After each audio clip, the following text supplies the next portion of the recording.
Tetapi kalau Bapak Ibu ada kendala ketika membuat link MS Team tidak bisa, apa yang Bapak Ibu lakukan? Berarti prodi kami kita buat memperbolehkan Bapak Ibu untuk menggunakan Google Meet atau Zoom Meeting, ya.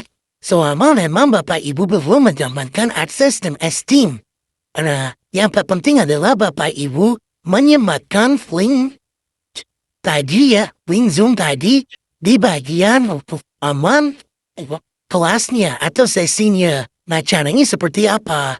Sama seperti tadi, an activity or resources, kemudian cari bagian URL. Nah, di URL ini nanti silahkan Bapak Ibu masukkan link yang memang Bapak Ibu buat di Zoom.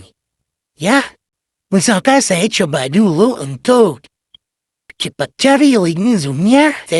Pastikan Bapak Ibu sudah membuat di Zoom atau di Google Meet link-nya. Setelah itu nanti Bapak Ibu dari bagian e-learning-nya ditambahkan activity-nya URL. Nah, ini kita tulis Tuweb 1.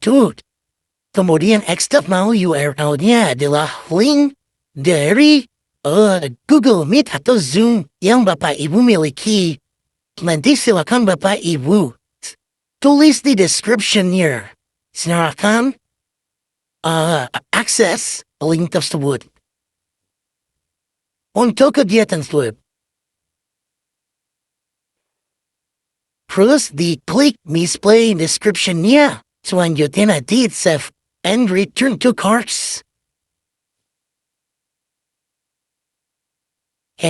Nah, ini sudah ada Bapak Ibu di bagian bawah. Jadi ketika mahasiswa mengklik, otomatis nanti tersambung ke link yang lain. Link yang e-learning Bapak Ibu seperti ini. Ya, jadi kalau masalahnya Bapak Ibu belum bisa mengakses MS Team, gunakanlah Google Meet atau Zoom Meeting dan disematkan linknya.